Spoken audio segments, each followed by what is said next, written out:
രാഹുൽ ഗാന്ധിയുടെ ജർമ്മനിയിലെ ഹെർട്ടി സ്കൂളിലെ വിദ്യാർത്ഥികളുമായുള്ള സംവാദം മുഴുവനായി കേൾക്കേണ്ടത് തന്നെയാണ്.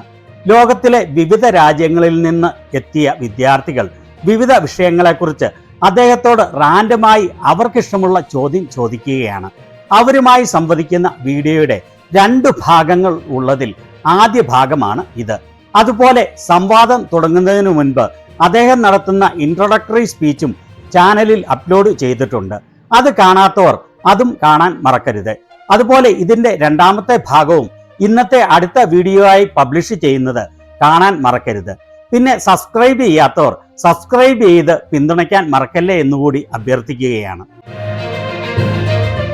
We can host questions. I don't have an opening question because I actually suspect there is a lot in the room, unless I see no hands, in which case I can fill in questions. But don't be shy. We will maybe collect 2 to start with. You were first, so there's a microphone coming around, and then we'll move over your second. So first here on the left, please present yourself and ask your question.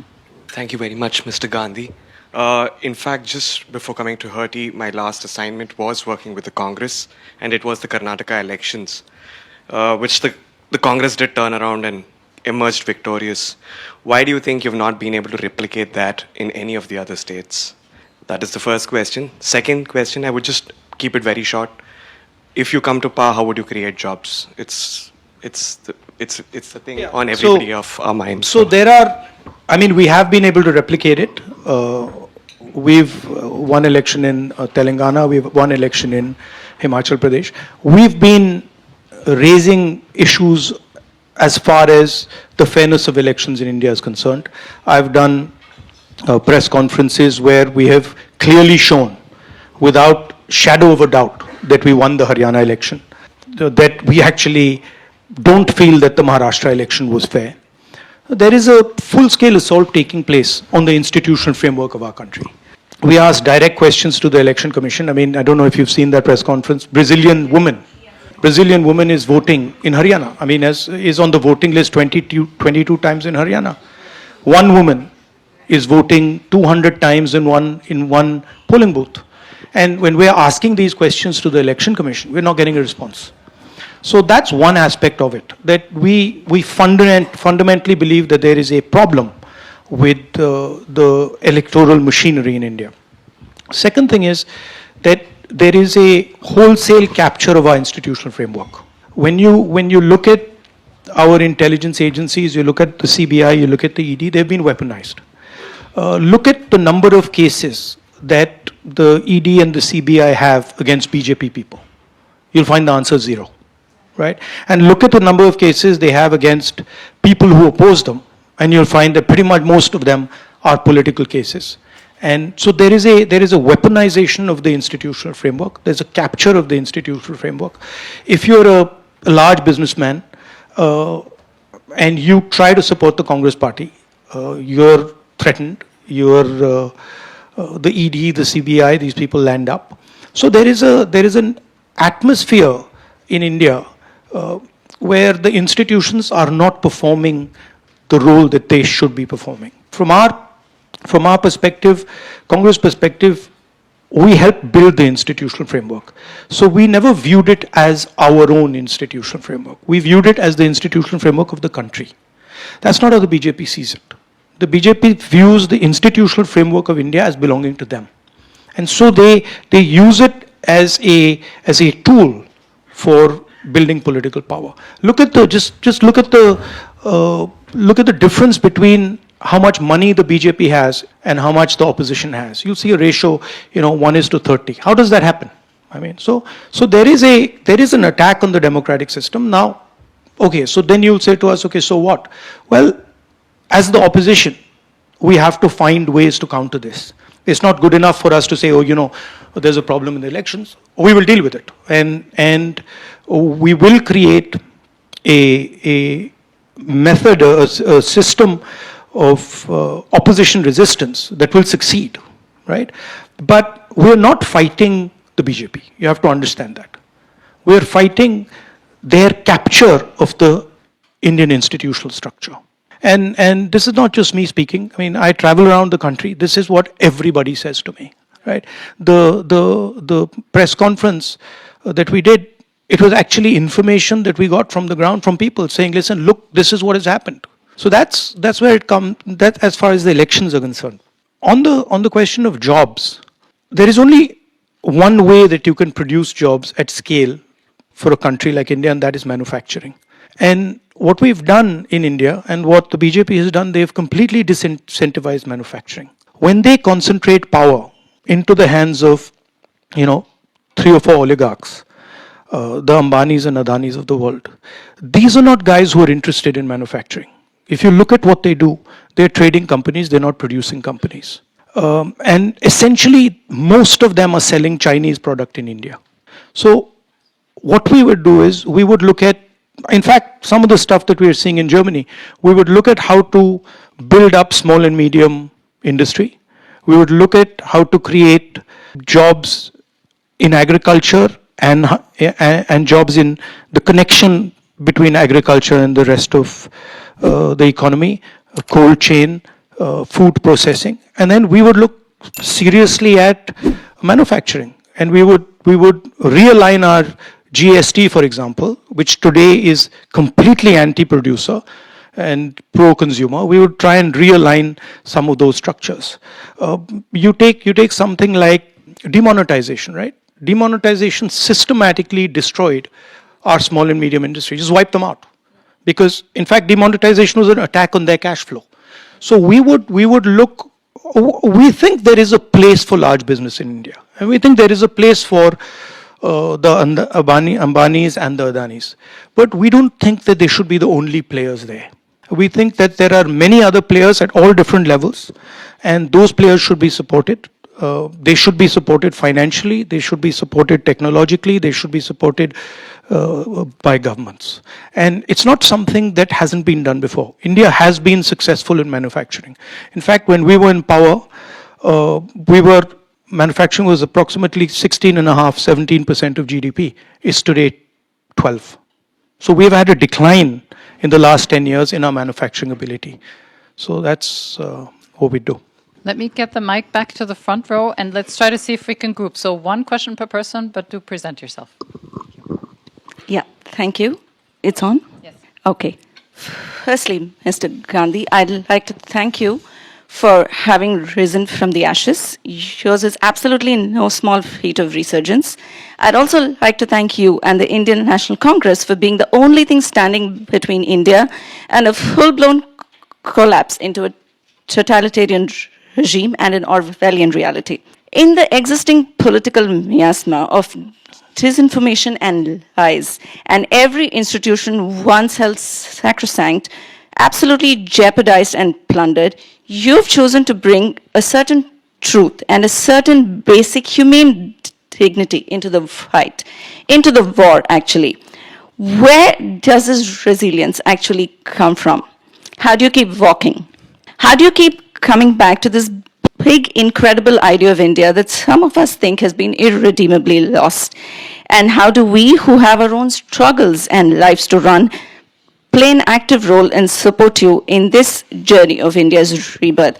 I'm Aishwarya Sampath. I come from the Dravidian state of Tamil Nadu, which holds the uncontested position of acceding 0 seats to a certain someone who shall not be named. Thank you. Look, there's... Thank you, guys. Thank you. Essential question. If you can hold your answer, I'll add a second one, and then we can take 2. So if you can put the mic down. I saw Druti up in the front. We'll stay here. Oh. And then we'll move back. I see everybody. Okay, I'll just sit. Yes, stand up. That's good. That's good. Thank you. Thank you for your speech. And I'm also going to echo something that my other colleagues have shared. In your speech, you mentioned that democracies, but you want to show that democracies can, produce as much as China is right now. But when your democracy itself is under threat, what do you plan to do? We saw something happen last year with the India alliance, but there hasn't been as much of a rigor in bringing the left together, the political left at least, within India. What do you plan to do right now? How do you plan to encourage new young political leaders? Yeah. You know, what's going on actually is a fight between two visions of India. And it's not me who's walking or me who's doing it. There are millions of people in India who have a completely different vision of India than the government of India, than the RSS. And this is not a new thing. This is not something that has started 10 years ago or 15 years ago. There have always been two visions of India. There has been, in Indian history, throughout Indian history, the democratic impulse, conversations between people, decisions through consensus, and there has also been the idea of a king. And essentially, that's the fight taking place. Are you going to be ruled by one person, by the whims of one person, or are you going to be ruled by a conversation? And there are people on both sides of that equation.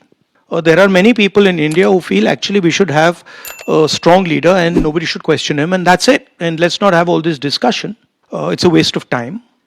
And then there is the other side that says, listen, India is actually too complex, too diverse, speaks too many languages, has too many different ideas for one person to decide its future.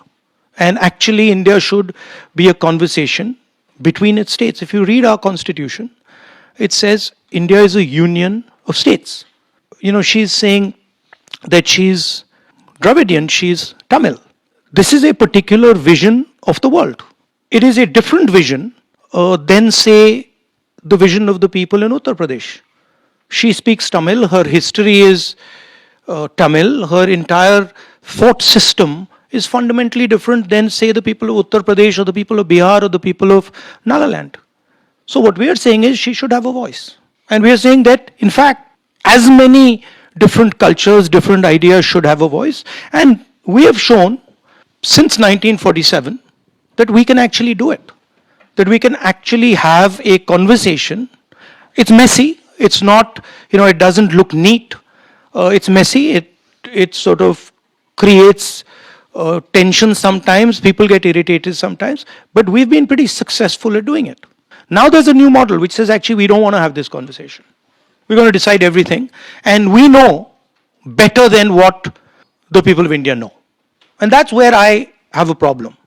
Because for me, India is its people. And there is nobody who knows better for what India needs than the people of India. On the India alliance thing, see, you tend to see the alliance building up when an election comes. Look at it slightly differently. All the parties of the India alliance do not agree with the basic ideology of the RSS. That's the point, right? And you can ask any of them. None of them will tell you that actually we believe in the ideological position of the RSS. So we are very much united on that question. But we have tactical contests that take place, and we will continue to have them. But you will see that when it comes to the opposition requiring unity, and you see it every day in Parliament, for example, we are very united. And we will contest the BJP on laws that we disagree with. It's a deeper battle now than simply elections. Now we are fighting a battle for an alternate vision of India. This is what the BJP is proposing is essentially the elimination of the constitution, elimination of the idea of equality between states, elimination of the idea of equality between languages and religions, elimination of the idea of the central core of the constitution, which is that every individual should have the same value. So when for example we see a BJP leader voting in Uttar Pradesh and then voting again in the Haryana election, what the BJP is saying is this guy is worth two people. Or when you have one woman who votes 200 times in a polling booth in Haryana, what the BJP is saying is this woman has 200 times the value of a normal Indian. That's our problem. So even when I talk about the attack on the voting system, the reason they're attacking the voting system is they fundamentally don't believe that every Indian is equal. In their mind, and I've spoken to them, I know them, I talk to them. In their mind, there is no way a Dalit person is the same as an upper caste person. They cannot even they can't even compute that, right? And that's to me the real revolution in India in 1947. That we said that actually every language, every religion, every idea in India is equal. And if you think about it, without dissing the Europeans, no, seriously, sometimes they come to me, and so they're struggling to build an economic union, okay? We built an economic union and a political union in 1947. And we've run it just fine, right? So Indian people do not appreciate what actually India has achieved. To have an economic and political union of 1.4 billion people, that's, imagine, what is it, 3 Europes? It's 3 Europes, right? 4 Europes almost now. So imagine 4 Europes, and we've gone and built an economic and political union based on the constitution. That's the scale of what India has done. And if you're going to have any conversation about democracy on the planet, you cannot ignore by far the largest and most complex democracy in the world. And that's why I say that democracy, Indian democracy, is actually a global public good. It's not just an Indian asset, it's a global asset. You imagine, when I'm talking about attack on the Indian democratic system, I don't say it, but it's actually an attack not just on the Indian democratic system, it's an attack on the global democratic system. Because if you were to remove India as a democracy, if you were to remove 1.5 billion people from the democratic side, that's a huge dent on global democracy. So that's why I say that it's very important for Indian people, especially, to ensure that they protect this really valuable resource. Thank you. And I hear there's hope for the European Union. So the mic is in the front, but we will move all the way to the back afterwards. 2 questions in a row, maybe 3 actually, because I see that the room is full. Please present yourself and ask your question. Hello, Rahul. I'm Sucharita. And what you are saying is very correct. My question to you is that your family has been, we really owe a lot as Indians to your family. From Nehru ji till your father, Mr. Rajiv Gandhi. And I don't say them late because I believe these people, they never go. They still stay till the human being are there. So my question to you is, so right now we face a problem of EVM. Because EVM is eroding away the very fabric of democracy. What you said is very correct. People are scared to vote because they know that they will not be getting what they are voting. So as a leader and a very good human being, will you be able to completely scrap this EVM and we go back to paper wallet? Well, I've been saying it. I think most opposition people would agree with you. On the you owe my family. No, I don't see it like that. See, I think we just represent the voice of people. Whether it's my great grandfather or my grandmother, they just represented the voice of people, and because they represented the voice of people, they got love and affection from people, and they were able to do what they did. So actually, if anything is to be owed, it is to be owed to the people of India, not the other way around. Yeah, that's true. I mean, that's fine. That's true. But look, we cannot. There is a number of people in India who support Mr. Modi, and we cannot get away from that fact. But we do not. A lot of us do not agree with his ideology. We do not agree with the vision of India that he has. We think that the vision will fail. We think that the vision has tremendous problems, will create massive tension in India, will make Indian people fight with each other. So we will fight it. It's a clash between 2 visions of India. Thank you. Teja, present yourself and ask 1 question. Hi, Mr. Gandhi. Thank you so much for this speech. I want to pivot a little bit away from the democracy questions that we've gotten till now, and I want to go back to your speech. You've talked a lot about production and how it's important to give jobs, but I want you to take a step forward and look at the environment of India and the complex of environmental governance we've seen from the Modi government, from the Nicobar to the Aravallis recently, and with the intense amounts of air quality pollution in New Delhi, what you're saying adds a humongous amount to the air pollution and to the pollution, to the environmental production of India, and it's going to only make it worse. So I wanted to place your plans within the environmental capacities of India and what we can do, and also I want you to contextualize your plans within Congress's current governance structure and what your plans are given India's environmental output. This is the expression I hear from many people I meet. Every time someone says to me, listen, I don't have a job, they're expressing to me the idea that the state needs to figure out a way to give them a future. There is no contradiction between producing and pollution. Fundamentally depends on the type of fuel you use, on the type of energy you use, and your strategy on how you're going to fuel that production, right? Also, there are all different types of production. There is agricultural production, there is handicrafts, there's a huge set of different types of activities that you can do and you can choose to do. You can choose to do those which are very polluting. You can choose to do those which are not that polluting. If you look at our pollution problem in our cities, a lot of these problems can actually be solved with correct government intervention. There's essentially Delhi is being polluted because of industry that is sitting right outside Delhi. You start to regulate that industry, you start to transform the way they work, you'll start improving the pollution in Delhi.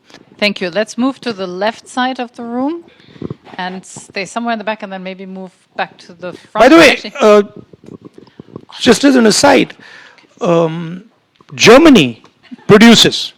There's a lot of production taking place in Germany, but the air looks pretty clean to me. So right, so this is the idea that if you produce, you have to, have pollution there. Yes, to an extent it's true, but there are many things that you can do to ensure that you're producing and damaging the environment less. I'm not very good at grouping questions, but let's try again. One short question, present yourself, and then we'll take one from the very left end of my side. Thank you for being here. I'm David. I come from a region that had a painful coal exit in Germany in the 70s. And you talk a lot about energy transition. So my question is, how do you navigate the dialogue around climate change? We have the historical responsibility that lies with Europe and the US, but that moral superiority stands vis-a-vis very practical considerations of we need to get places in terms of climate mitigation, right? So how do you navigate that conversation in a place where people have really different things at the top of their mind in terms of their income that's more important, and then you have all of these coal regions where those are the bedrocks of the income. So how do you navigate that conversation in your country? Yes, for a country like India, it's not an easy conversation, but the difference between a country like Germany and India is that there's a huge amount of infrastructure that we are going to be building in the future. And you have already built most of your infrastructure. So we can view green energy as a strategic advantage. We can think about green energy as building a strategic advantage for us. And we can think about using green energy for all the infrastructure that we are going to build in the future. And we have scale. So a lot of, if we use green energy to build our infrastructure, we build other capabilities that we can give to other people, right? So I don't view the idea of energy transition as a non-strategic thing. You can actually gain a huge strategic advantage by making this transition fast. Look at what China has done in electric vehicles. They have, using a different form of mobility, they are now having a huge competitive advantage, right? I mean, you can see what the European and the auto industry is faced with, because they have decided to move. So for countries like ours, where we have a lot of infrastructure to build and we have large scale, we can actually do quite interesting things that transform the way energy is used.